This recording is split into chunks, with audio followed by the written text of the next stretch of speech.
Olá, seja muito bem-vindo ao Fora de Série Podcast, no nosso especial sobre a série Reis. Então, quero lembrar você de se inscrever no nosso canal, ativar o sininho, deixar o seu like e compartilhar o bate-papo de hoje, porque tá super especial.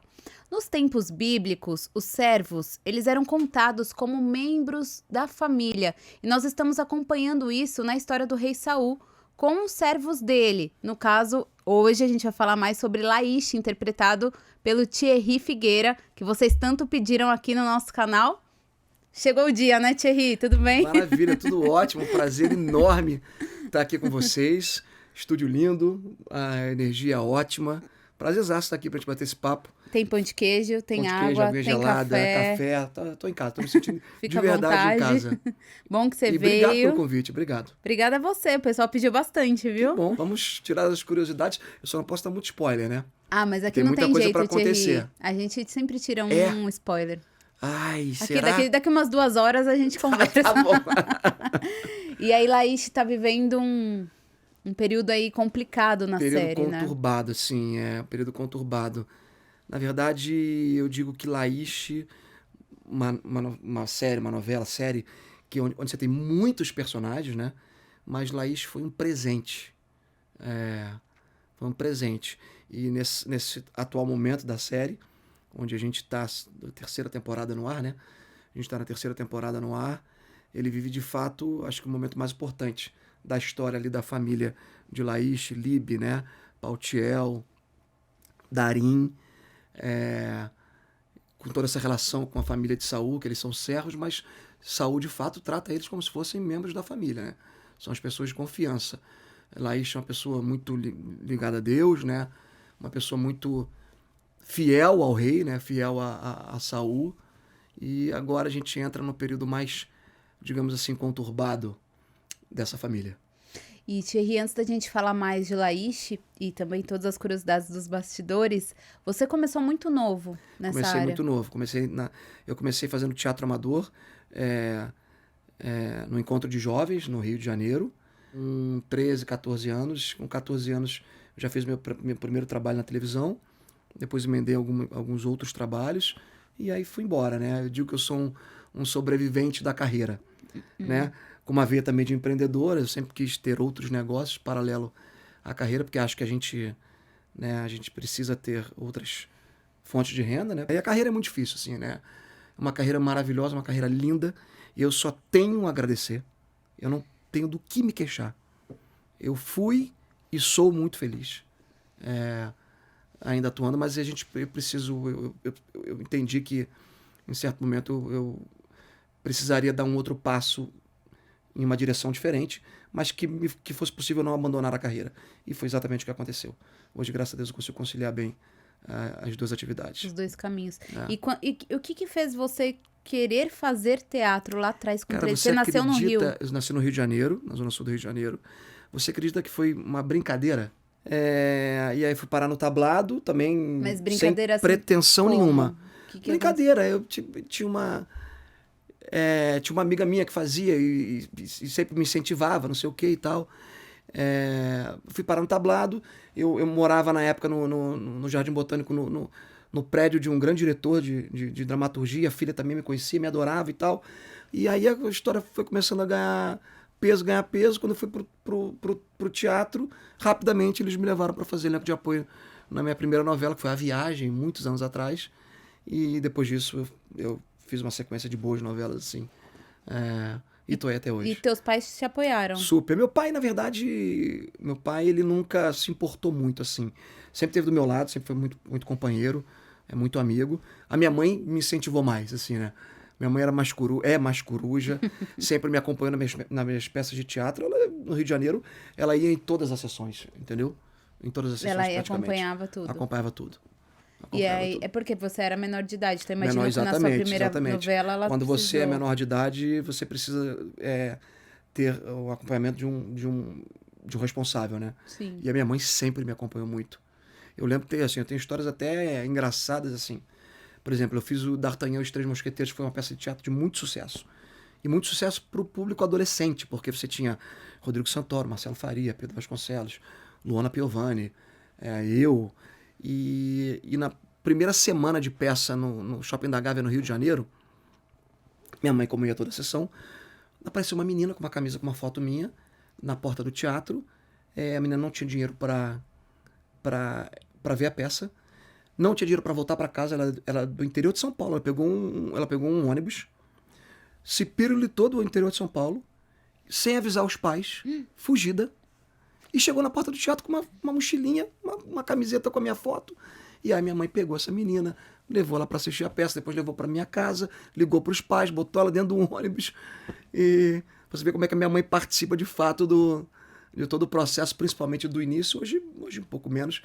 Sim, mas ela acompanha, por exemplo, ela tá o tempo inteiro me perguntando, e aí, o que vai acontecer? Quando eu falei, não sei.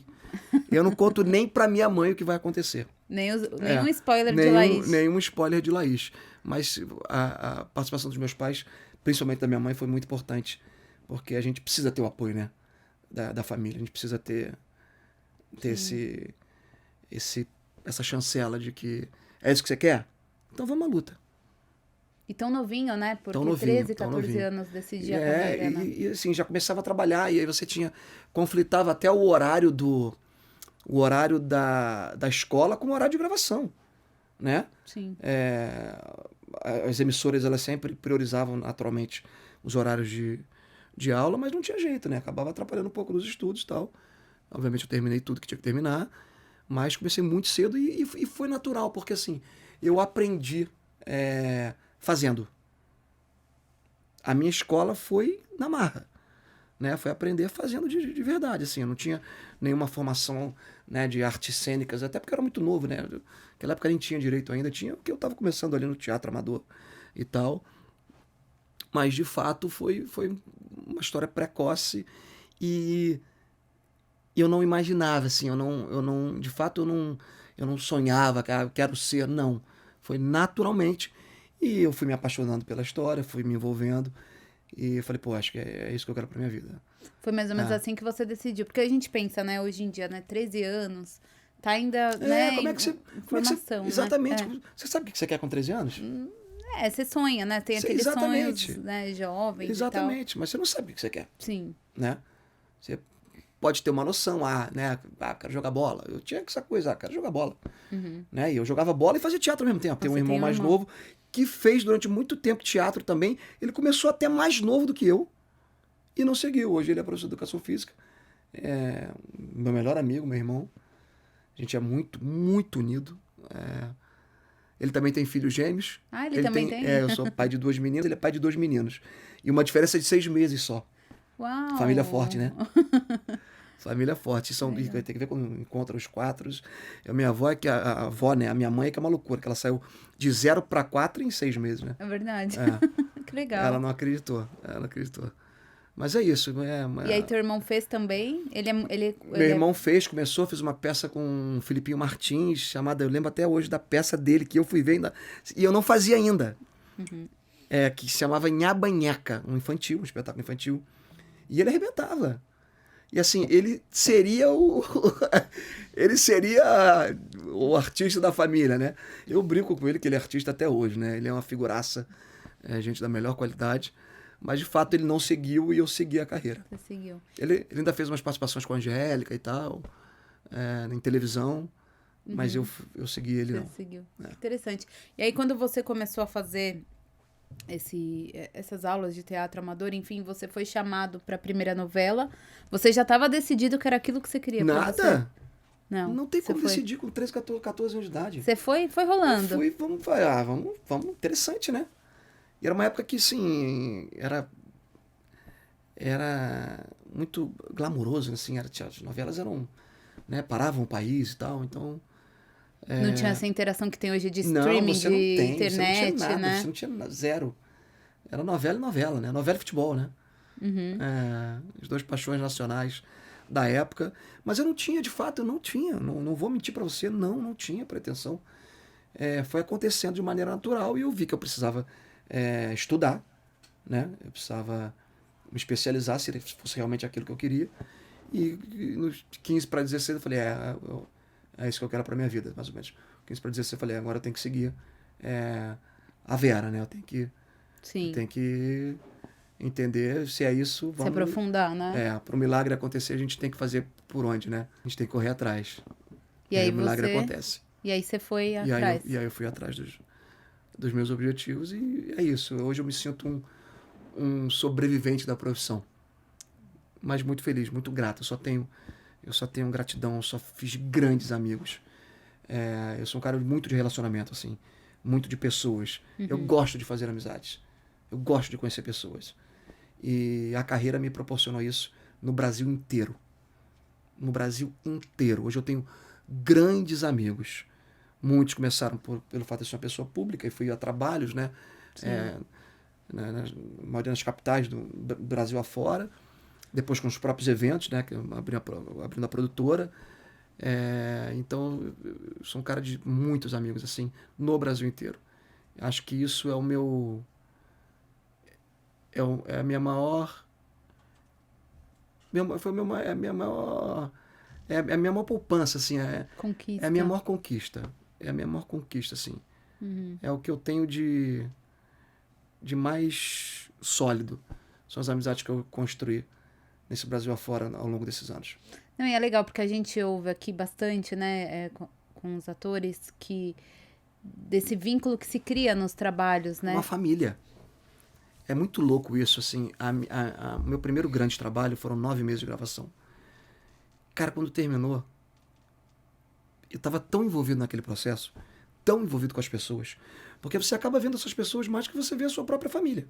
Sim. E naturalmente as pessoas fazem parte da tua vida, né? Se tornam naquele momento, pelo menos naquele momento, a tua família. E quando acabou, cara, eu lembro que eu chorava como chorava feito uma criança. Primeiro que eu não sabia se ia ter outra novela, se eu ia, né? Abre-se uma janela de possíveis possibilidades, mas nada é 100% certo. E foi muito impactante a despedida dessas pessoas. Porque acabou aquele projeto. E aí? Eu vejo essas pessoas quando? Quando que eu vou, né? Quando que eu vou estar de novo? E eu sou um cara que é isso. Eu me identifico com os meus colegas de cena, com a maquiagem, com o cabelo. Pô, eu chego no... Eu chego no... Eu vi uns vídeos nas suas redes sociais lá na Casablanca. Eu quero saber como é que tá, como é que tá a vida dos meninos, como é que tá a família. Você tá ali todo dia com os caras, assim, você tá todo dia com as pessoas, você precisa, né? Sim. Me importa aquelas pessoas. Sim. Elas de fato, eu me importo com elas, né? Você tá todo dia. E aí quando eu terminei esse primeiro trabalho, eu falei, cara, e agora essas pessoas, cara? Eu não vou mais ver ninguém? Essas pessoas não vão fazer mais parte da vida? E assim, uma coisa que eu aprendi, não existe mais despedida para mim em termos de trabalho, de novelas, séries ou trabalho na televisão. Não existe despedida. É um até logo. E assim eu levo esse mantra para sofrer um pouco menos. Porque, de fato, você vai reencontrar outras pessoas. Algumas vão fazer parte da sua vida, poucas. Mas a grande maioria você não encontra de novo. É só aquele momento. Então tem que aproveitar aquele momento. Tem que aproveitar aquele momento para você aprender com quem está ali com você. Para você curtir aquele momento enquanto aquela pessoa está ali com você. Porque você, de fato, você não sabe quando você vai ter uma outra oportunidade. Desde o seu começo, né, quando você decidiu que era o que você queria para a vida, o teatro, qual foi um grande desafio ou quais foram, né, os grandes desafios que você encontrou no caminho? O grande desafio, sem dúvida nenhuma, é a constância do trabalho. É você ser constante, assim, é você...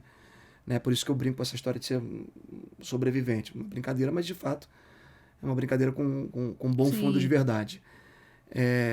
Os desafios, eles são diários, né? Falando de dramaturgia, eu acho que o meu segundo trabalho, que foi um personagem grande, ali ou eu ia ou eu não ia. E a minha primeira peça profissional de teatro também, que foi Os Mosqueteiros, eu tinha feito até então teatro amador, também foi um desafio de escolhas, porque eu tive até que deixar de fazer trabalhos na televisão para poder fazer o teatro. E era importante para o meu crescimento profissional. Né? Estar no teatro. Não só profissional e de vivência, realmente. né, de experiência. Porque foi um espetáculo que eu sabia que no início a gente ia viajar o Brasil inteiro. A gente ia fazer todas as capitais, as principais cidades do interior. Eu ia apresentar os maiores teatros, casa de show. Então, assim, foi o segundo passo, assim, para eu, digamos, consolidar uma carreira muito jovem ainda. Mas a manutenção, né? Hoje é o grande desafio. De fato, hoje eu me sinto mais maduro, me sinto um pouco mais preparado, mas aprendendo todo dia, né? É um aprendizado eterno, né? Literalmente, a gente vai morrer ainda tendo que aprender. Isso é pra vida, né? Sim. Mas eu acho que é isso. Eu acho que os 2 momentos mais importantes foram o meu segundo trabalho, que foi um personagem grande, e o meu start no teatro profissional. Mas e aí? Quando eu saí da minha primeira emissora, e aí, será que eu vou, não sei o quê? Aí rolou uma possibilidade de fazer um curso fora. Fui fazer um curso fora, peito aberto. Voltei, já fui convidado para... Curso na área de teatro? É inglês e teatro. Inglês, na verdade, eles abrangem não só a interpretação, né, mas toda a parte técnica também, né, da Califórnia. E aí vou voltar para o Brasil, como é que vai ser? E eu, graças a Deus, voltei, aí uma emissora em São Paulo já me chamou. Aí fiquei alguns anos em São Paulo, e aí a nossa querida Record me chamou para voltar para o Rio. E foi um momento muito importante da minha volta para o Rio, onde aqui na Record, eu tive os meus melhores personagens. Sou muito grato, eu tenho um carinho muito especial pela emissora. Muito especial. Muito do fundo do meu coração. Eu fiz trabalhos aqui que só aqui me deram a oportunidade de serem feitos. E crescer como ator. Foi o Ziba em Rei Davi, foi o Dinho em Bela Feia, onde fazia eu e André Matos, a gente fazia uma dupla de vilões. Né? Nós viramos praticamente os antagonistas da novela. Né? Gisele era a mocinha, e a novela terminava com a gente tentando sequestrar o personagem, a Bela, né? Enfim. E eu sou muito feliz aqui. Fiz os 10 Mandamentos, fiz o Balacobaco, fiz grandes projetos assim. E eu de fato sou muito feliz aqui. E a Record me proporcionou essa minha volta para o Rio de Janeiro. Que ano que você foi? 2009. 2009. Eu trabalho na casa desde 2009. Fiquei um tempo com contrato. Hoje faço só por obra, mas tenho Amor Sem Igual também, que está reprisando. Fiz o nosso querido delegado, o delegado corrupto. Muito feliz. São momentos, né? A vida vai moldando a gente, né? E Deus vai trilhando caminhos. Importante a gente estar sempre fazendo bem. Sim. Importante a gente sempre fazendo bem, que as coisas vão acontecer. Não pode ficar parado, naturalmente. Tem que ir à luta. Mas é sempre tentando fazer o bem, que tudo vai dar certo. Uma hora dá certo. Para quem faz o bem, para quem é honesto e trabalha sério, vai dar certo. As coisas acontecem, As coisas acontecem. Nunca prejudiquei ninguém. Então as coisas vão dar certo. E aí, fé em Deus, vamos nessa. E aí, no meio do caminho, você teve suas filhas, já na Record. Nesse meio do caminho, antes de... Quando eu voltei dos Estados Unidos, eu abri a agência em 2003. Você entendeu que você precisava ter um outro caminho profissional. Exatamente, porque a carreira, né, passou a ser naquele momento, passou a ser uma incógnita. E aí, vou, não vou? E aí, eu fui muito assertivo também no que eu queria fazer, em termos de prazer, de gostar de fazer, que é produzir grandes eventos, não deixa de estar linkado um pouco com o meu sentimento artístico, porque a gente faz muita coisa artística também dentro da empresa. Eu tive a felicidade de acertar muito nos amigos e na sociedade, são meus sócios até hoje. Ano que vem a gente completa 20 anos de sociedade, de empresa, é como se fosse um casamento. O que mais? Depois disso, foi São Paulo, aí voltei para a Record, aí casei, vieram as minhas filhas, que hoje a família para mim é a base de tudo. Nada mais é para mim. E eu entro em cena, eu penso nas minhas filhas. Penso nelas. Falo, tô aqui por elas, pela minha família. Elas estão com quantos anos? 7 anos. E não é nada babão esse pai, né? Pô, demais, tinha que ser menos, né, cara? Tinha que ser menos, mas quando você for mãe, você vai entender. É de fato você tirar o coração de dentro de você e dar pra outra pessoa, assim. Então a chegada delas mudou sua vida. Mudou minha vida. Mudou sua forma de pensar, de ver o mundo. Mudou. Hoje, se eu fico 2 horas do meu dia ocioso, tem alguma coisa errada. Eu não posso estar ocioso. Eu tenho 2 filhas para criar. Tenho 2 filhas para sustentar. Né? E eu tenho que tentar pelo menos dar o melhor para elas. E são gêmeas, né? São gêmeas. Mas é de fato, eu hoje é isso. Eu vou trabalhar pensando nelas. Não é para mim, é para elas. Eu até precisava um pouco mais de ser um pouco mais apegado às minhas coisas e tal, porque eu sou zero apegado à coisa material, zero. Mas eu Zero. sou assim também. Eu sou Já assim até também. fui mais jovem, né? Queria ter aquele carro bonito, aquelas coisas. Mas a vida vai te ensinando, né? Ela vai te... Sim. E hoje eu quero colecionar momentos. Viagem, momentos com ela, com a família, com a esposa. Porque de fato é isso, cara. O que importa hoje são as meninas. É porque as coisas materiais, elas têm o seu Até valor emocionei, pra ó. gente sobreviver nesse mundo. Sim, você Mas precisa, não tem jeito. Mas o que realmente importa é isso que você falou, né? Porque de que adianta você ter o carro do ano, você ter, enfim, sempre tudo do bom e do melhor, mas na sua casa você não tem uma boa convivência você não tá familiar, você não, né, não ter esse valor, Não, né? e saúde também. As Exato. minhas filhas, eu fiquei 30 dias na UTI. Você? 30 dias. Elas nasceram com 7 meses. Rafaela nasceu com 1,1 kg. 1,1 kg. A Nina nasceu com 1,6 kg. Eu fiquei 30 dias. Tinha acabado... Pelo menos eu conciliou. Eu tinha acabado de gravar os 10 mandamentos. E aí as meninas vieram. E a gente sabia que ia ser uma gravidez de risco.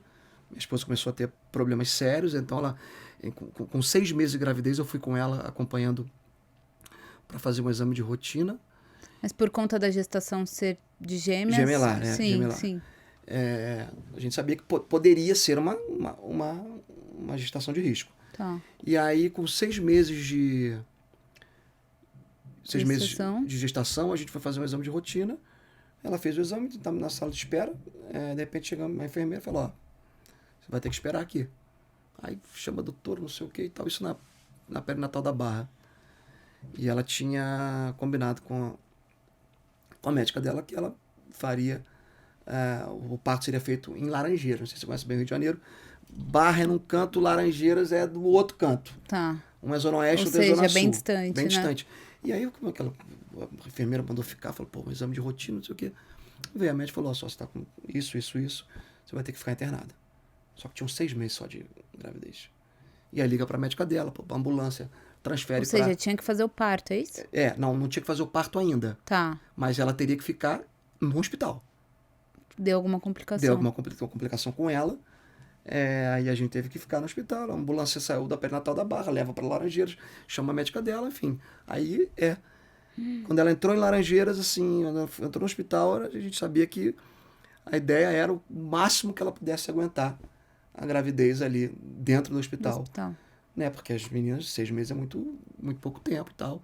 Ela aguentou mais um mês e aí um belo dia a médica falou, não dá, porque agora tá comprometendo demais a tua saúde. E aí, com 7 meses, faltando 2 dias para completar 7 meses, a gente fez fizeram o parto.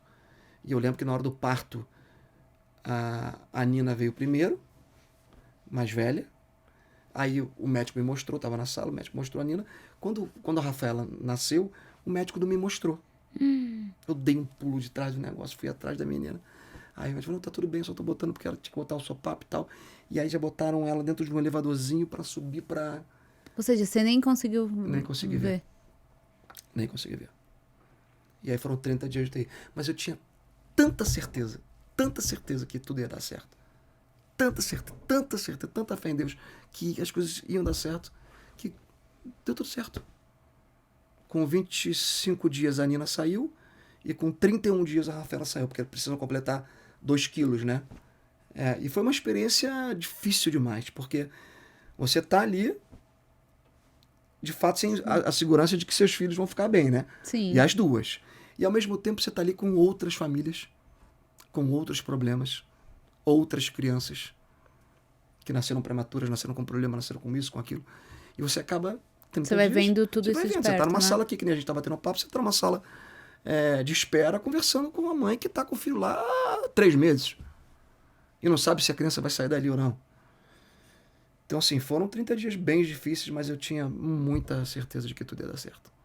E hoje elas estão com 7 anos, são 2 meninas lindas.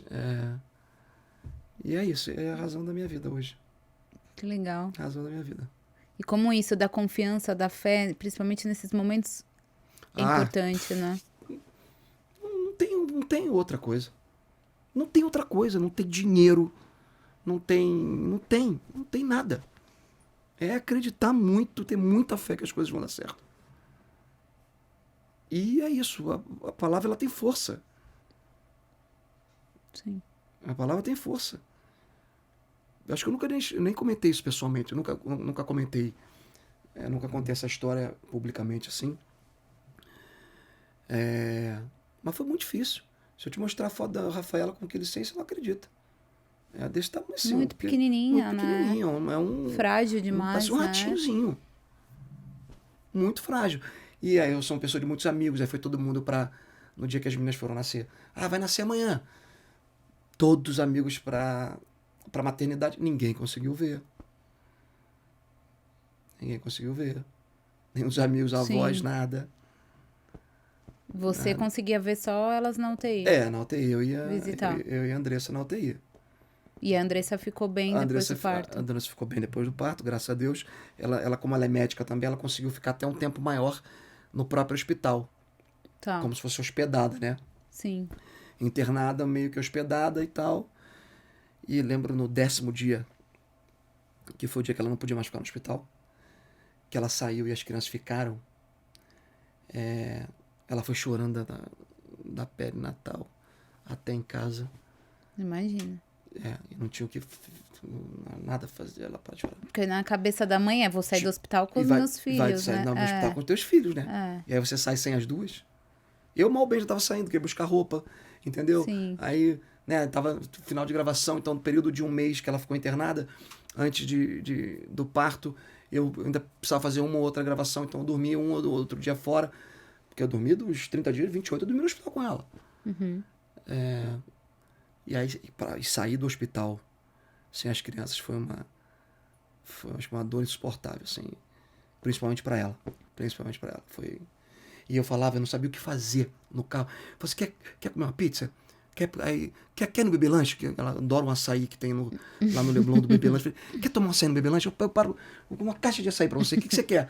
Não tinha. Coração de mãe não tem jeito, né? Nesses 7 anos foi a única vez que eu vi ela dessa maneira assim. Deve ter unido vocês quanto casal, né? Essa é a passagem da chegada das meninas de Dona Nina e Rafaela. Hoje em dia estão aí mandando e te mandando. E aí o amor não tem como, triplica, né? Triplica. Ainda mais quando passa essa situação difícil, né? Triplica. Por isso que eu me emociono, porque... E foi muito esperada, assim, a gente queria muito. Elas foram muito esperadas, assim, então... A Andressa que tinha um sonho grande de ser mãe, eu também de ser pai. E aí quando vem dessa forma, não é possível, né? E a gente vê cada história, né? Mas essas coisas só mostram quanto a vida não é ABC, né? A vida ela é feita de intercorrências o tempo todo, né? A gente, o ser humano, acho que ele sempre quer ter controle de tudo que vai acontecer. Mas a verdade é essa, a gente tem controle sobre nada. Nada. Né? A gente finge que tem, mas não tem, né? A gente tem que tentar seguir numa linha tênue pra não passar por fortes emoções, que eu não tenho mais coração. Eu não tenho. Pô, ator,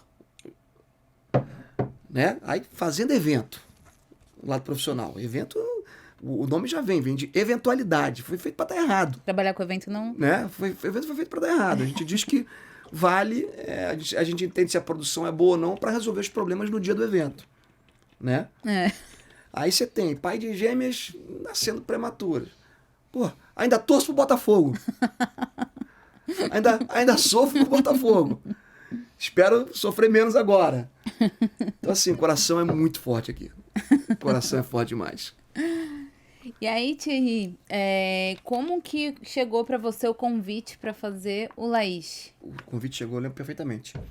Eu tinha que fazer um trabalho em Juiz de Fora. A gente estava saindo de uma pandemia e tal, os eventos ainda estavam um pouco devagar. Dramaturgia, teatro, novela, tudo parado praticamente. Sim. Voltando, né? Tava já as coisas estavam voltando. E eu lembro perfeitamente quando eu recebi a ligação do Edu, que se tornou um grande amigo, me convidando para fazer o Laís. Eu tava na BR, saindo de Juiz de Fora, voltando pro Rio. E aí eu já, obviamente, mas e o personagem? Conta pra mim. Falou, cara, vai. Falei, e aí, você acha? Falou, acho que você tem que fazer, não sei o quê. Falei, cara, vambora. Tô dentro, não precisa falar muito não, tô com vocês. E não precisou muita coisa pra me convencer, não. E aí você já aceitou. E aí, exatamente, ele falou, me manda os textos e tal, me manda o que você tem de texto e tal. Ele mandou, mas foi rápido, não foi... Não teve... Não vou ficar fazendo firula aqui pra você, que não teve firula nenhuma. Foi rápido mesmo. Ele falou, cara, Laís, quero muito que você faça e tal. É um projeto grande, né? Que a série é muito grande, ela vai permear todos os reis e tal, contar Tá. várias temporadas. Queria muito que você fizesse. Falei, tá bom. Falei, vamos nessa. Já tinha feito o Rei Davi, né? Sim. Um vilão, né? Já tinha feito o vilão em Rei Davi, já era uma história que é bem conhecida pra mim, né? Sim. Já conhecia antes também do próprio Rei Davi.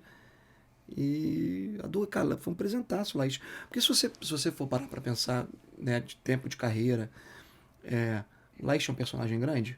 Um dos principais. Não é um personagem dos, né, que você pega, né, que você tem um rei, tem os filhos do rei e tal. Mas não interessa. Porque cada personagem tem a sua história. Cada personagem tem a sua essência. Cada personagem tem a sua importância. Sim. Então, não interessa se ele é pequeno, médio, grande, mínimo, gigante. É a mesma coisa que você entra para fazer uma peça de teatro para 3 pessoas. A dedicação vai ser a mesma. O carinho vai ser o mesmo. A forma com que você vai tratar vai ser a mesma. Eu me emociono lendo as cenas. A novela é muito bem escrita. Eu não me lembro qual foi a última vez que eu lendo eu me emociono do jeito que eu me emociono lendo a série Reis. Eu me emociono mesmo, de verdade. Pela história. Pela história, pelas cenas. Eu me emociono lendo as cenas. Então, assim, dê sempre o seu melhor. Independente se é pequeno, grande, gigante, mínimo. A gente tem que dar sempre o melhor. Sim. Não, eu penso exatamente igual a você. Todo o trabalho tem a sua importância e, assim, quando a gente fala de Reis, né, a gente fala série, Reis, mas, enfim, tem esse formato e a gente vê que cada etapa o personagem tem o seu protagonismo. Claro! A gente tá vendo agora a Cara, Laís, eu tive 2 semanas fantásticas de cenas incríveis. Cenas que aqui a gente não pode contar muito, mas é pancado, né? São surpresas, assim, o que vai acontecer Vem coisas bem por aí, impactante, né? de lacerar o coração, né? E de lacerar mesmo. Então, cara, Laís foi eu durmo com Laís. Eu durmo com Laís, porque o Laís é do bem. Eu me identifico um pouco com Laís. Ah, é? Eu me identifico Em um que, pouco. assim? Na fidelidade com aqueles que... Os amigos, assim, eu sou muito fiel com os meus. Os meus podem até estar errado. Eu vou dizer pra ele, tu tá errado, eu vou estar do teu lado. Eu vou acabar com ele no tete a tete. Mas eu vou estar do lado dele. Pra erguer ele. Pra dar um suporte, pra fazer um carinho. Laís é muito fiel ao rei Saul. Muito fiel. Muito fiel ao Quis, pai do rei. Aliás, foi uma... Carlinhos Vieira também, isso tem que trazer aqui. O Carlos e o Miguel não falaram, não sei o que, Carlos Vieira, Quis. Sensacional. Grande ator. A gente conseguiu nessa novela criar um núcleo inacreditável. É um ajudando ao outro. É de fato um grande trabalho de equipe. Eu falo toda hora, eu falo, pô, vou sentir saudade de vocês, cara. Pô, que saco, cara, vou sentir saudade de você, não tô acreditando. Toda hora a gente fica em cena, mas voltando ao Laish, né? É isso, Laish é um cara do bem, é um cara família, ele é um cara fiel aos seus. Ele é muito fiel ao Rei Saul. Ele vai ficar chateado, mais do que normal, né? Com o que vem a acontecer, mas ele tem assim, o seu Saul que, que trata ele como um membro da família de fato e dá todo o suporte para ele e para a família dele. Então, assim, ele dá muito valor a isso, Laish, né? Ele dá muito valor a ao que o Rei Saul propõe para ele, né? O que o Rei Saul deixa ele muito à vontade, assim. Muito carinhoso com a família. Presentaço, Laish, cara. Presentaço. E Laish, eu acho muito bonito, porque ele é uma pessoa, como você falou, né? A gente vê isso na série, de uma pessoa de fé, Isso, um bom marido, um bom pai. Ele tem um lance com o Pautiel, né? Eu tento fazer em cena, né? O que eu e o Felipe a gente criou. Eu tá sempre tentando dar uma leveza na forma de repreender ele. Tipo, Pautiel. Então toda hora a gente criou isso em cena e acho que a autora percebeu isso e já até escreveu. Então, o Pautiel é mais abusado, ele é mais despojado, né? Muito bom. O Felipe também foi outra grande e grata surpresa. Eu que tinha encontrado o Felipe, que faz o Pautiel, em Rei Davi, né? Ele fez uma participação. Outro dia ele até levou pra mim, ele tinha tirado uma foto comigo em Rei Davi. Ele falou, ó, e uma coisa que me marcou, como é bom a gente, como o mundo dá a volta, e como é bom a gente tem que tratar as pessoas bem, com carinho. Ele falou, cara, quando eu soube que você ia ser meu pai, eu fiquei muito feliz, porque você foi uma das pessoas que melhor me tratou quando eu fui fazer o Rei Davi. Que legal. Né? Então, assim, isso pra mim, a vida é isso. Isso vale da vida. Entendeu? Verdade. Essa você troca, né? impactar as pessoas de maneira positiva. E acho que eu posso fazer isso em relação ao nosso trabalho. A gente tem que contar essa história de maneira positiva, né? Contar contar direito para as pessoas, né? Embarcarem nessa jornada junto com a gente. Mas é isso. E aí eu brinco muito com o Felipe em cena. Estou sempre repreendendo, Pautiel. E ele sempre querendo fazer as coisas, vai fazer as coisas, Pautiel. E virou meio que um jargãozinho nosso ali em cena. Toda hora agora tem um puxão de orelha em Pautiel.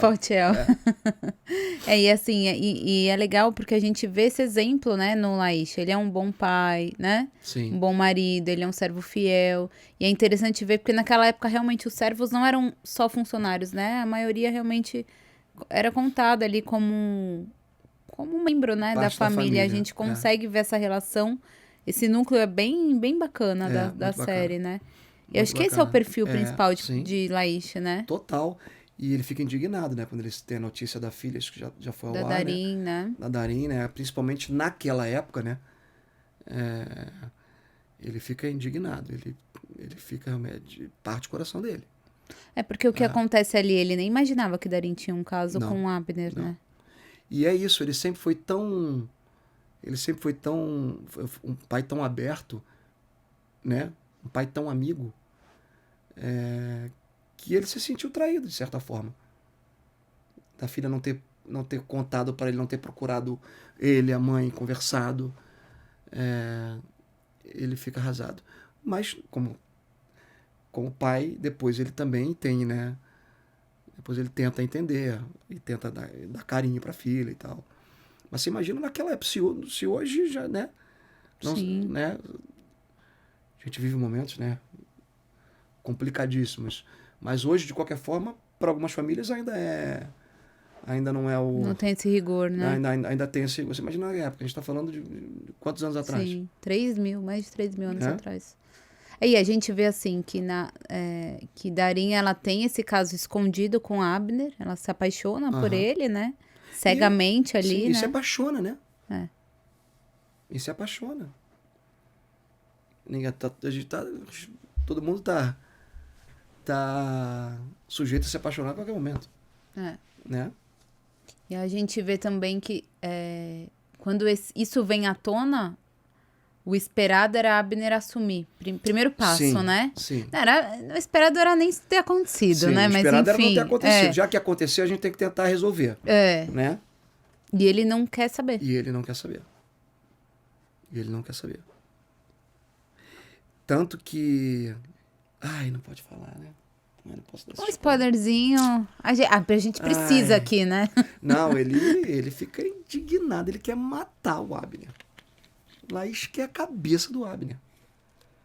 Ele fica enlouquecido até um certo ponto que ele entende, né? As pessoas assistirem. Porque ele precisa fechar essa história com o Abner.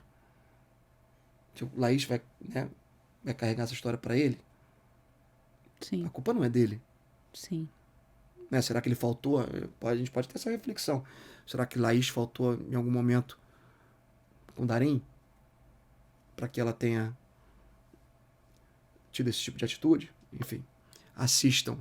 Assistam. Ó, galera, assiste porque Tá polêmico. é impactante. E assim, a gente vê que assim, Abner, eu acho que, a minha opinião, né? Pelo que a gente vê de Laís, um bom pai, um bom marido ali, a escolha foi dela. A escolha foi dela. E aí, assim, ela escolheu ter esse relacionamento, né, escondido, se entregou pro Abner. Ela esperou que um dia isso pudesse vir se tornar um casamento, acho que ela tinha esse sonho. Ela tinha essa esperança, né? E aí... A escolha, sem dúvida nenhuma, é dela. É. A escolha, sem dúvida nenhuma, é dela. O que teria que ser feito na época, né? Casar. Casar. E o Abner não fez. Não quis. Nos dias de hoje, infelizmente, está tudo muito descartável. Tá tudo... E o que é muito ruim, né? Muito ruim. Porque eu penso que Muito muitas ruim. pessoas que se colocam como... Ah, não tem problema, não tô nem aí. No fundo... Tá super aí. Tá super aí. Tá super aí. Poucas são as que dizem que não estão nem aí, não estão mesmo. Tem, deve ter. Sim. Mas... Pouquíssimas. Porque... E os pais para com os filhos, que nem você tem 2 meninas de 7 anos, então imagino toda a criação que vocês estão dando, todo o carinho, toda, né, proteção. Então é isso, os valores, não é que lá atrás eram caretas, é a sociedade que desenvolveu aí meio bagunçada, né? Exatamente. Eu ainda sou um pouco conservador para certas coisas ainda. Zero preconceito, zero preconceito. Mas tem alguns valores que eu acho que eles não podem ficar pelo caminho. Questão de valor. Valor. Ninguém é obrigado a ficar com ninguém. Não é isso. Né? Ninguém é obrigado a gostar de ninguém.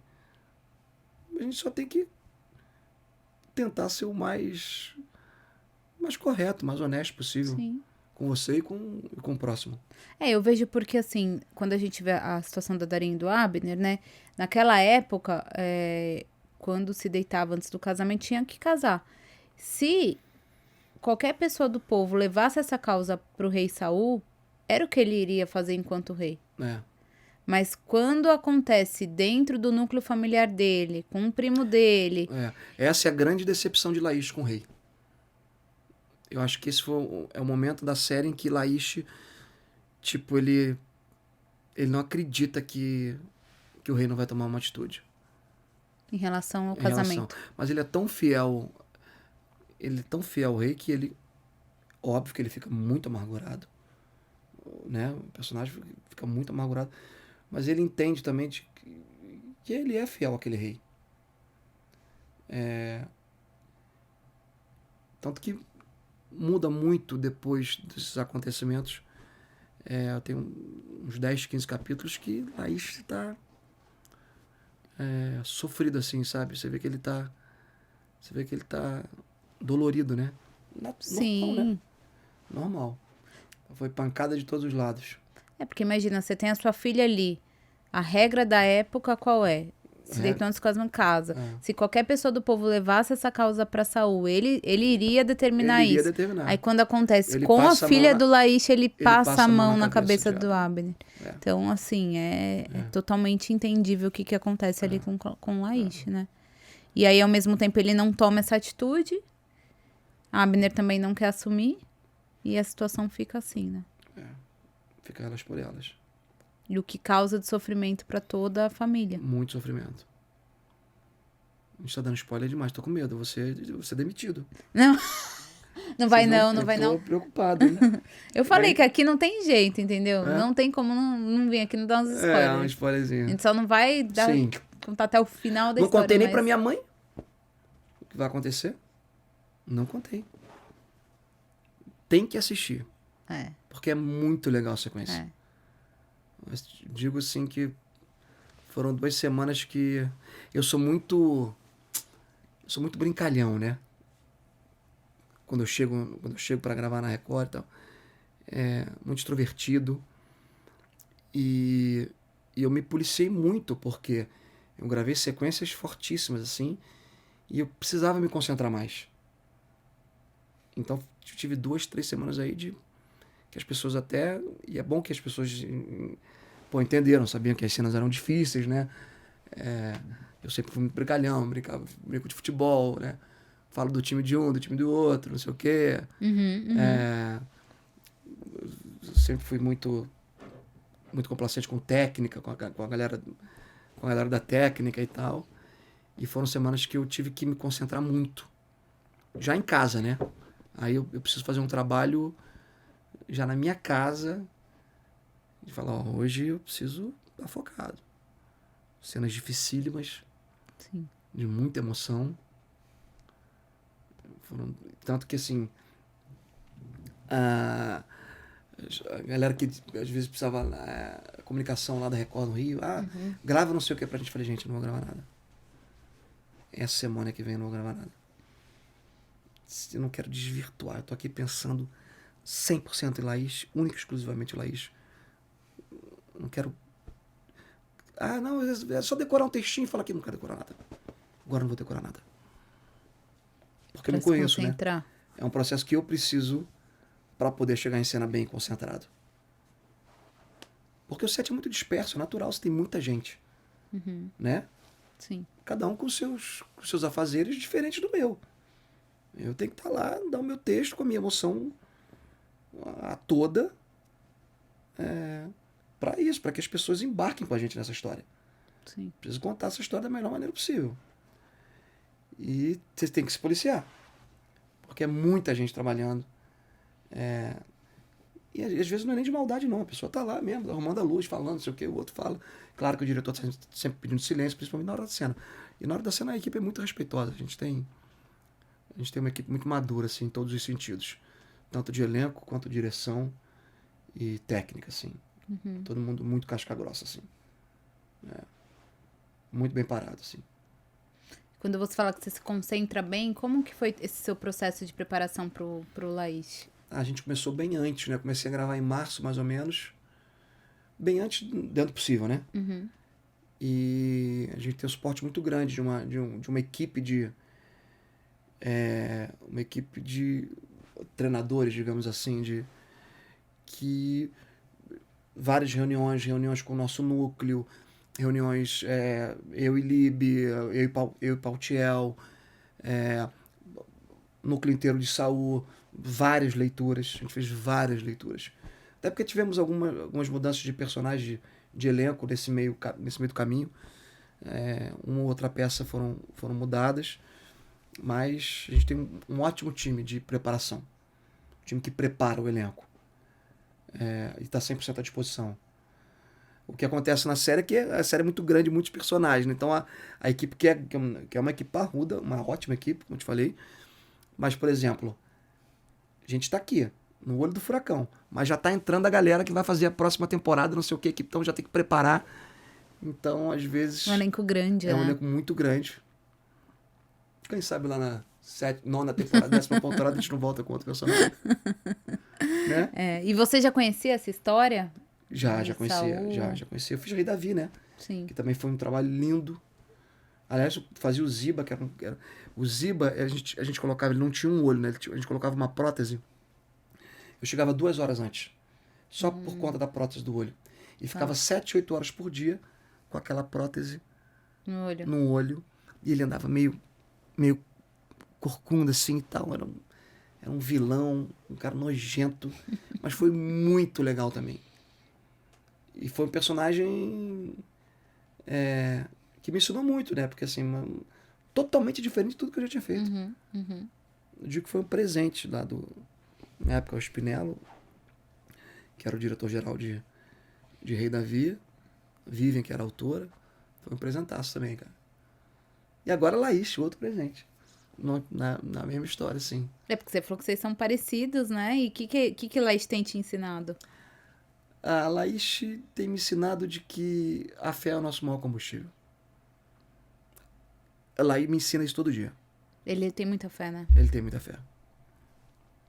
Laís tem... A fé é o nosso maior combustível. E aí você ser correto com as coisas. Como eu já falei, a gente tem que ser correto. Na vida.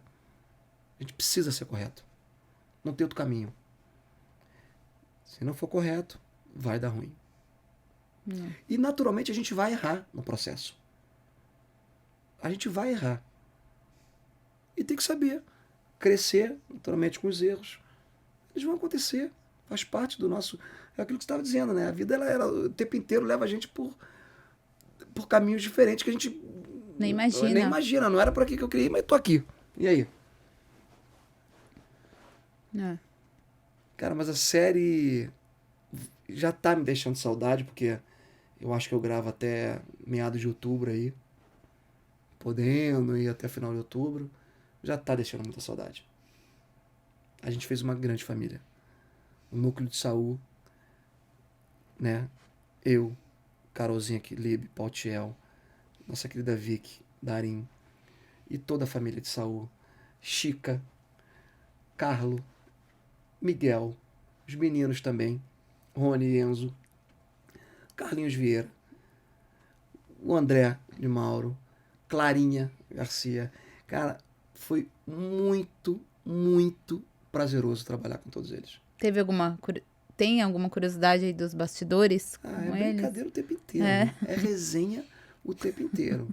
Eu costumo dizer que a gravação ela atrasa todo dia por conta da Chica. Ela Francisca Queiroz. Estamos Vou mandar Chica. pra ela, hein? A Chica já veio? Já veio. Nós fomos até ela, na verdade. É? A gente tem um episódio aqui que ela fez com o Carlo Porto. Ah, é? É. Foi bem bacana. Eu brinco que assim, estamos pela Chica, ela fica louca comigo. Aí, isso antes de gravar, né? Aí chegamos no set, não sei o que, eu vejo que a gravação tá meio ralentada e tal, não sei o que. Aí dá um silênciozinho, eu grito: diretor, estamos pela Chica, hein? Cara, ela fica pra morrer. Mas esse sou eu, entendeu? Eu sou isso. Eu sou assim.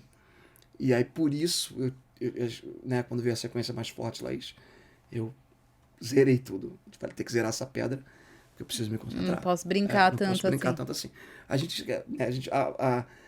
A experiência, ela vai nos dando, né? Fala, ó, hoje eu posso brincar mais. E, naturalmente, entender se o meu colega também, se ele pode brincar ou não. Eu preciso estar atento a isso.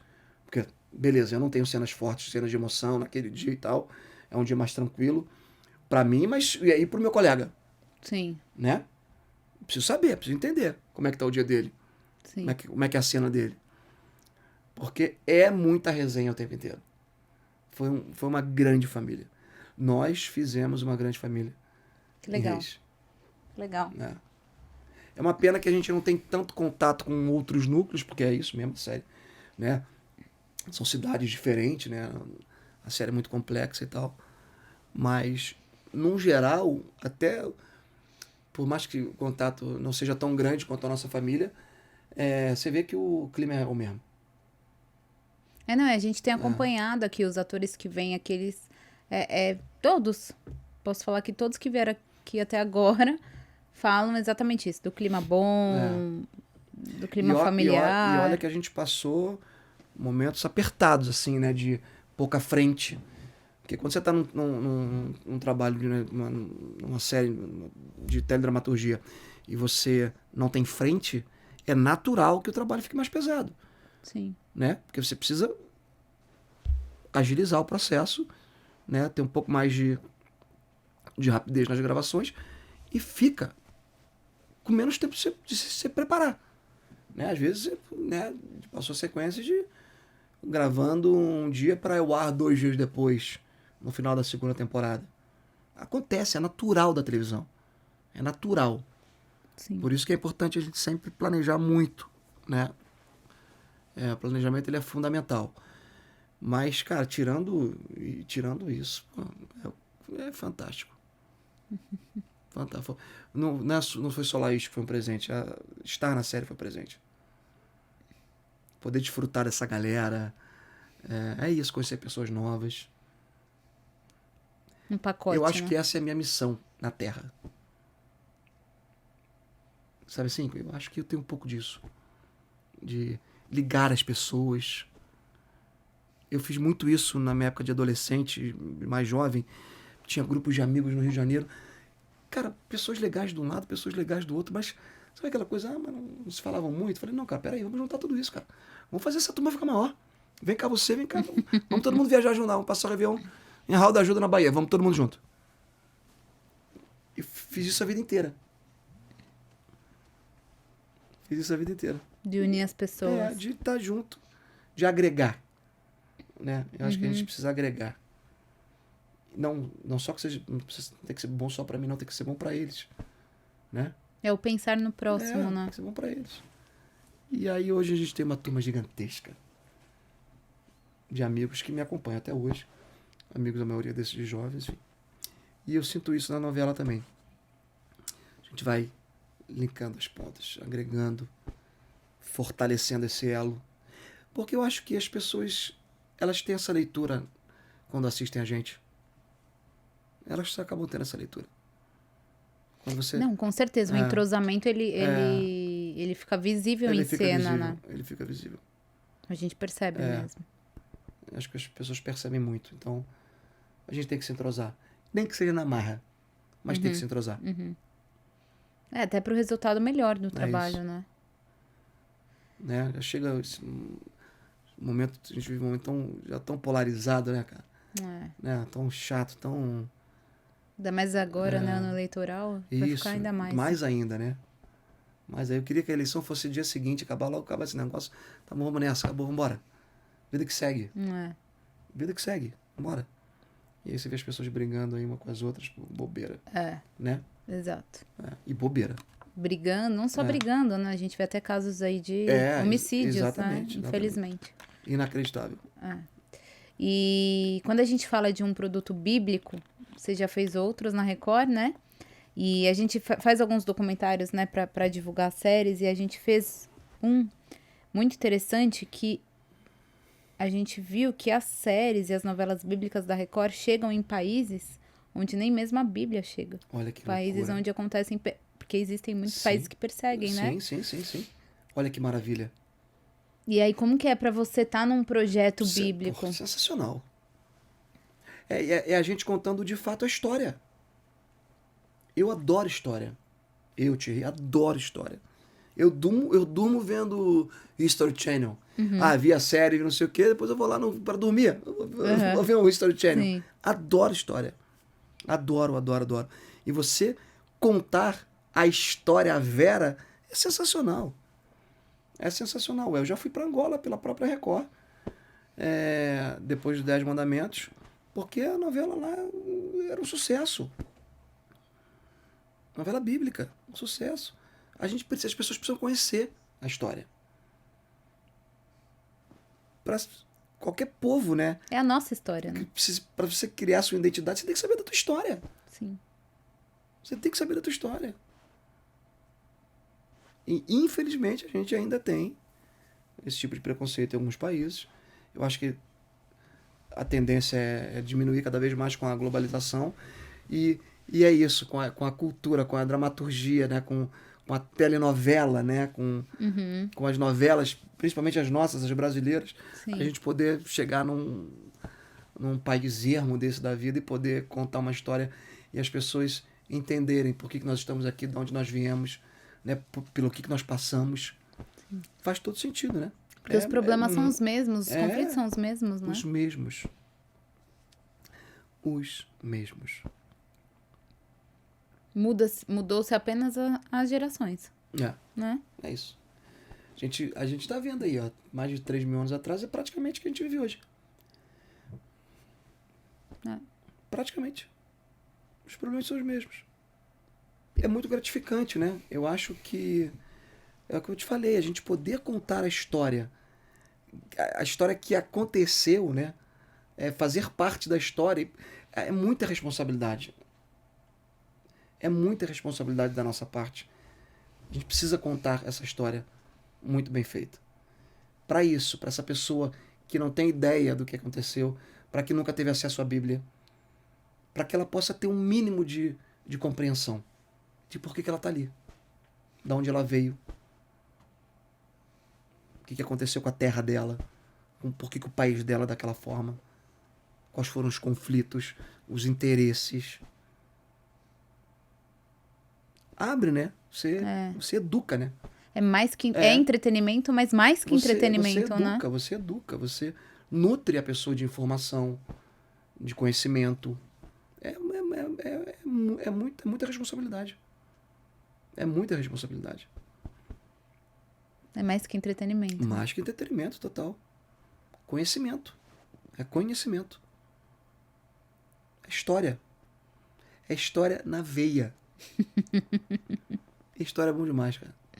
Eu sou neto de judeu russo, né? Ah, é? É. Meu avô, por parte de mãe, pai da minha mãe, eu não tive a oportunidade de conhecê-lo, porque ele faleceu, minha mãe tinha 17 anos. Mas ele fugiu da Revolução Russa. Ele, na antiga Leningrado, né, hoje São Petersburgo, foi para Polônia. Tá. Na Polônia, ele foi, depois veio a Segunda Guerra Mundial, ele foi preso em campo de concentração. Seu avô? Meu avô. Na Polônia. Já no final da guerra, mas foi preso ainda. Ficou preso mais de 6 meses. Uau. Em campo de concentração. E eu fiz questão de conhecer a rua que ele nasceu. Eu fui lá em São Petersburgo conhecer onde ele nasceu, de onde ele veio. Até porque a família foi dizimada. Só sobrou ele. Ele não teve notícia de ninguém. Parte ficou na Revolução Russa, parte ficou na Rússia, outra parte que fugiu foi morta em campo de concentração pelos alemães. Ele, quando acabou a guerra, foi para a França, Portugal. De Portugal ele foi para os Estados Unidos, aí se formou em engenharia nos Estados Unidos e veio para o Brasil. Já seu avô? Meu avô. Ele conseguiu sair, então. Conseguiu sair, se formou nos Estados Unidos, veio para o Brasil meio que já para... ele falava muitos idiomas e tal, para ajudar os imigrantes judeus que estavam vindo para o Brasil, através da comunidade judaica daquela época e tal. E aí conheceu minha avó aqui e tal, casou com minha avó era muito mais nova que ele, e fez família aqui e tal. Mas é uma história bem legal, cara, bem interessante. Minha mãe me conta uma passagem, meu avô tinha os dentes separados. E ele falou, ele já tava trabalhando, já tinha um dinheirinho, né? Podia consertar muito bem os dentes e tal. E minha mãe perguntou, por que você não conserta seus dentes? Não sei o quê. Ele falou, não, porque isso aqui é a marca da minha vida. Os 6 meses que ele ficou preso em campo de concentração, os dentes dele separaram um pouquinho. Porque não tinha o que mastigar. Ai, que triste. Não tinha... E aí a minha mãe me contando, né, sim, várias outras passagens. Mas muito forte, né? Você mas sabe muito que forte. eu visitei agora recentemente o Museu do Holocausto. E eu posso falar que depois dessa experiência eu não sou mais a mesma. Eu porque imagino. a gente sabe a história. Mas o museu, ele é muito real diante de tudo que aconteceu, né? Todo o período. Então você vê assim, a que ponto, né? O ser humano consegue chegar por conta da maldade, né? Da Assim, loucura, né? É loucura. Impressionante. Loucura demais. Tanto que um filme que eu mais gosto, meu preferido é A Lista de Schindler. É um filme assim que... Acho que é muito bom do meu avô também, mas é história, né? Sim. É história. É verídico, né? A gente faz parte da nossa vida, a gente tem que conviver com isso. E a vida tem que seguir. Exato. Mas é muito duro. É muito duro. Eu tive também em Moscou, no Museu da Segunda Guerra Mundial. Milhões de russos foram mortos. Milhões de russos foram mortos. Vai dizer por um russo que foi a Estados Unidos e França, né? Os aliados que ganharam a guerra. Fala isso por um russo pra você ver. Quem ganhou a guerra foram os russos. Eles dizem que que a Alemanha invadiu, né? Começou a tomar tudo, aí tomou a Rússia, né? Cercou e ficou uns 2 anos em guerra ali, cercando São Petersburgo, Moscou e tal, e os alemães não foram aguentando. E depois os russos vieram trazendo os alemães de volta. Vieram varrendo os alemães de volta. Então os russos dizem que quem ganhou a guerra foi... Aí, né, a gente precisa de uma pessoa de história para contar isso melhor pra gente, né? Não, sim, mas você vê que tudo é questão territorial ali, territorial. Né? Agora o que está acontecendo entre Rússia e Ucrânia, territorial, enfim. Eu fui... Uma coisa que me marcou muito também, eu fui assistir a final da Champions League na Ucrânia, em Kiev. Eu gosto muito de futebol. E aí a gente foi numa turma, era Real Madrid e Liverpool, a final. E a gente chegou uns 2 dias antes e aí uma guia perguntou se a gente não queria conhecer um lugar a uns 100 e poucos quilômetros de Kiev, onde os judeus da região foram massacrados. Porque foi um polo forte naquela época, né? A Ucrânia. E aí eu fui conhecer. Ah, você foi? E realmente era um lugar que você imagina, tipo, aí contando, né? Aí tinha uma intérprete lá, né? E dizendo pra gente, tipo, colocava os judeus dentro de uma vala enorme, e fuzilavam todos. Fuzilavam todos. Homem, mulher, criança. E assim foram milhares de judeus também. Sim. No leste europeu. Muitos, né? No leste europeu foi um massacre. Foi um massacre. Foi um massacre. Enfim, a gente... É revoltante porque a gente vai vendo ao longo da história, né? Todas essas perseguições. O que a gente perdeu de gerações aí? As gerações podiam estar contribuindo para um mundo melhor. Né? Exatamente. O que a gente perdeu? E quando a gente vê, por exemplo, no período da Bíblia também, nessa matéria que eu te falei, nesse documentário que a gente fez, que as séries, as novelas têm chegado em locais onde nem mesmo a Bíblia chega, a gente falou um pouquinho sobre as traduções da Bíblia, porque... E a traduzida no local vai antes, tem que ser antes, né? Imagina traduzir num país desse. Não, então, mas a primeira tradução lá atrás, tô falando de... Sim. Os tradutores eram mortos também. Eles eram Quantas pessoas tentaram traduzir a Bíblia e foram mortas porque não se aceitava que a Bíblia se tornasse algo popular. Então você vê que, assim, são perseguições que a gente vai vendo ao longo da nossa história. Intermináveis, né?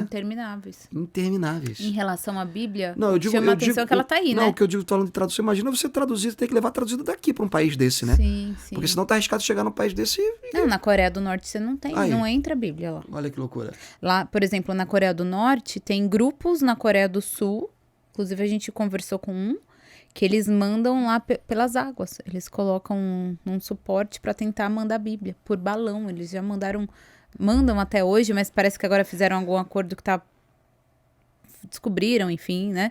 Não estão podendo, mas eles não anunciam, mas fazem isso para chegar a Bíblia para as pessoas na Coreia do Norte. E quem é pego com uma Bíblia é morto. Basicamente é assim que funciona lá. É um exemplo, né? Olha, e tem outros países. Então você vê que assim, continua, né? E quando a gente fala da Bíblia, a Bíblia é um livro que foi o mais perseguido do mundo e tá aí. E aí agora tem essa possibilidade das séries e novelas para levar mais ainda, É o principal né? livro do mundo, né? É o mais lido do mundo. É o mais lido do mundo. O mais lido do mundo. É o mais lido. E aí a gente vê, como você falou, essa grande responsabilidade, né? De contar essa história, né? Muita responsabilidade. Muita responsabilidade. E espero que a emissora conte cada vez mais, porque assim, a Bíblia ela é gigante, né? Então assim, você tem muitas passagens. Eu acho que ainda tem muita história para contar. Tem, né? Tem muita história para contar. E de Laís, o que a gente pode esperar, hein? Ai, gente, a gente... Era tudo tão alegre na casa de Saul, né? Era tudo tão descontraído. E o que a gente pode esperar é que o clima vai pesar. O clima vai pesar. Eu acho que quem conhece a Bíblia sabe, né, conhece a história, entende o que eu estou falando, mas a gente vai contar de uma maneira especial para vocês. Então, né, tem essa mudança radical de Saul, né? E Laish percebe isso, né? Laish é que tem e fala, isso que está acontecendo Não é normal. Isso não é normal. Tem um espírito mau em Saul. Laish que levanta essa bola, né? Mas eu não vou dar mais spoiler, não. Mas a gente já sabe que Davi tá pra chegar aí, né? Tá pra chegar. Tá pra chegar. E quem vai buscar Davi? Mais um spoiler. Mas não sei de nada. Só tô perguntando, quem vai buscar Davi? Spoiler. Hã? Não sei. Não sei. Não sei. Que também é uma história super forte, né? Muito forte. Muito forte. História muito bonita, né? De Davi. Uma história muito bonita. Uma história muito bonita. A Bíblia diz que Davi era um homem segundo o coração de Deus. Só essa Sim, frase, né? A muito gente forte. já imagina quem era Davi, né? É um grande ser humano, né? É. É um grande cara, Davi. E aí Ai, que vontade de contar as coisinhas, não pode contar, né? Só um pouquinho, né? Não, já contei Mas aí um pouquinho com Laish demais. a gente vai então sofrer muito, né? Com essa história de Davi. Acho que a gente vai derramar algumas lágrimas aí. Nos próximos episódios. Eu acho que a gente vai. E Mas bonito. Duro, difícil, assim. Muito duro. Para um pai, né? Muito duro. Eu imagino você como pai também, Muito né? duro. Porque você falou que você sempre Muito... pensa nas suas Cara, você vê como é que eu me né? emocionei falando minha filha? Sim. Entendeu? Você imagina. Muito duro. Como um pai, né? Passar pelo que ele tá passando, duro, né? E o que vai passar ainda? O que vem pela frente?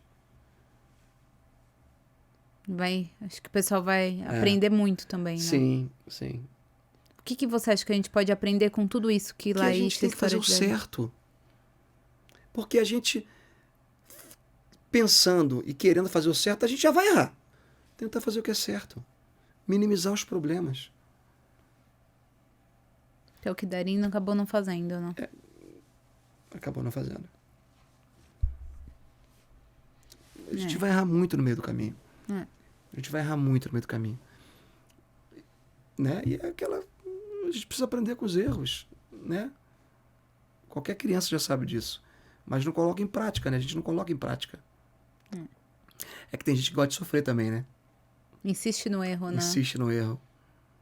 É aquilo, né? Uma coisa é o arrependimento. O arrependimento, você entende que você errou e você muda e segue em frente. E o remorso.